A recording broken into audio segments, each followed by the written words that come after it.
Hello दोस्तों, आज जानते हैं चेचक बीमारी कैसे होती है, इसके लक्षण, इसके उपाय, हर चीज़ जानते हैं। सबसे पहले इस वीडियो में हम ये जानते हैं कि आखिरकार चेचक क्या है और ये किससे होता है और कैसे होता है।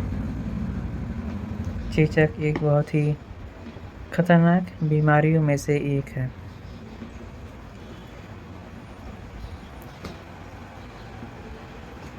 सबसे पहले इस वीडियो में जानते हैं चेचक एक गंभीर बीमारी थी जो वेरियोला वायरस के कारण होती थी।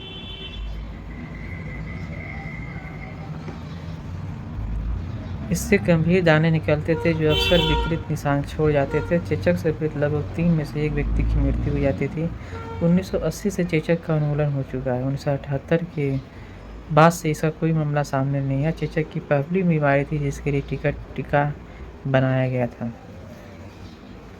ऐसा कहा जाता है कि चेचक की वजह से 1960 के दशक में शायद या 1928 के दशक में करीब 1 या 2 लाख से भी ज़्यादा मरे थे। चेचक एक बहुत ही गंभीर बीमारी थी जिसके उन्मूलन से पहले लाखों लोग मारे गए थे। ऐसा ही बोला जाता है कि कई देश भी साफ हो गए थे। इससे कठोर फफोलेदार दाने निकलते थे जो अक्सर विकृत निशान छोड़ जाते थे। चेचक की बीमारी से 3 लोगों को अगर चेचक होते उसमें 1 या 2 लोग पक्का मर जाते थे, क्योंकि उस वक्त चेचक का कोई टीका नहीं था, ना ही कोई वैक्सीन था। अब तो चेचक की बीमारी का कहीं नाम भी नहीं सुना जाता, क्योंकि जब से वैक्सीन आया था सभी लोग वैक्सीन लगवा लेते हैं। तो चेचक के वजह से मरना इस टाइम बहुत कम ही सुनने को मिलता है।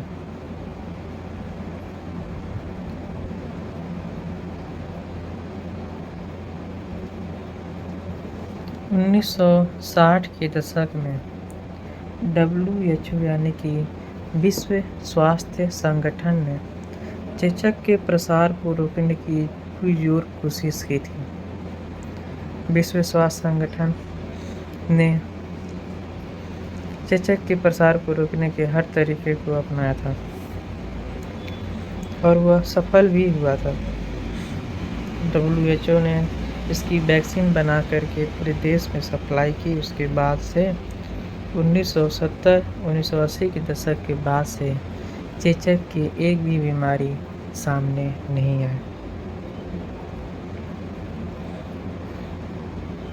टीकाकरण और प्रकोपों को नियंत्रित करके ही उन्होंने दुनिया को चेचक से मुक्त कर दिया था। कई देशों में तो ऐसा माना जाता था कि यह उनके भगवान का प्रकोप है जिसकी वजह से ऐसी बीमारी आई है। उनकी मानना था कि हर 100 साल पे एक ऐसी बीमारी आती है। जैसे यह बीमारी करीब 1920 के दशक में आई थी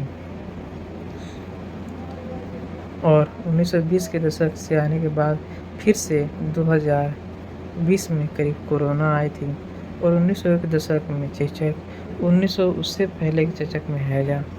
ऐसी बीमारियां हर 100 साल पे आती ही रहती हैं।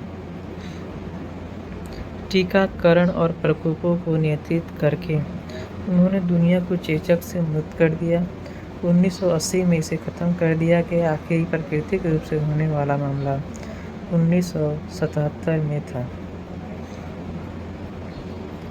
क्या चेचक अभी भी मौजूद है? चेचक अब मनुष्यों में नहीं पाया जाता। यह प्राकृतिक रूप से फैलता नहीं है।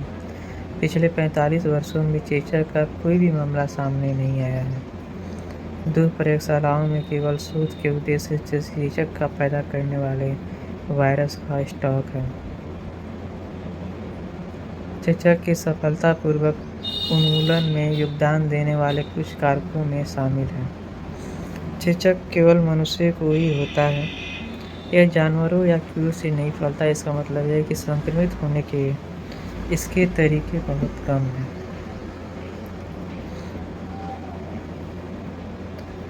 1900 के दशक में चेचक एक बहुत ही खतरनाक बीमारी बनकर के उभरा था।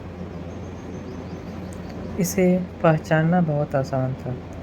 चेचक से पीड़ित हर व्यक्ति के लक्षण थे, जिसमें खास दाने भी शामिल थे।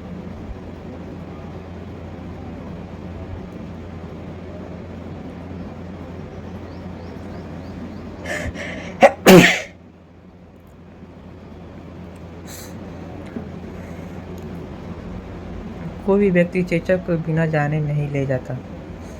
यह अपेक्षाकृत धीरे-धीरे फैलता है। चेचक आमतौर पर तब तक संक्रामक नहीं होता जब तक कि संक्रमित व्यक्ति इतना बीमार न हो जाए कि वह दूसरे लोगों के आस-पास न रह सके। यह आमतौर पर एक ही घर में रहने वाले लोगों में फैलता है। रिंग टीकाकरण से प्रकोप को रोका जा सका, क्योंकि यह केवल निकट संपर्कों में ही फैलता है। इसलिए स्वास्थ्य अधिकारी रिंग टीकाकरण के साथ चेचक के प्रकोप को रोक सकते थे। इसका मतलब था कि केवल उन लोगों को टीका लगाना जो हाल ही में संक्रमित व्यक्ति के आसपास रहे हैं। यह हजारों सालों से चला आ रहा है। चेचक से बचे लोगों में पहले से ही रोग प्रतिरोधक क्षमता होती है। इसका मतलब यह है कि इस बीमारी को फैलने से रोकने के लिए कम लोगों को टीका लगाने की जरूरत होती थी। तो जानते हैं चेचक के लक्षण क्या है।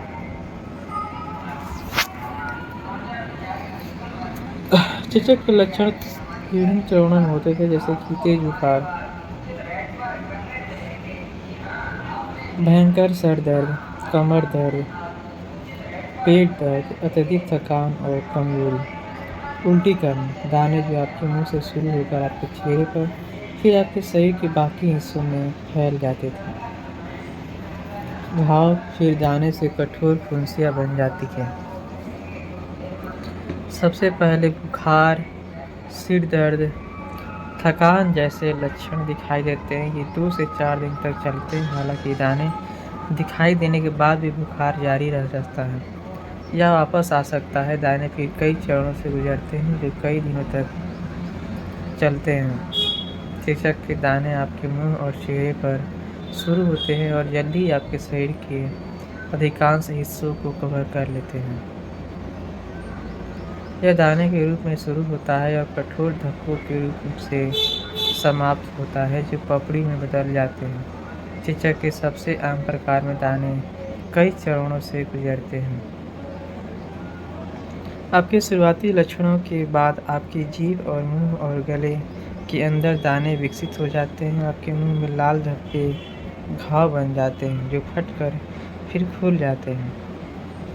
दाने आपके चेहरे और फिर आपके हाथ, पैर, पीठ और धड़ पर फैल जाते हैं।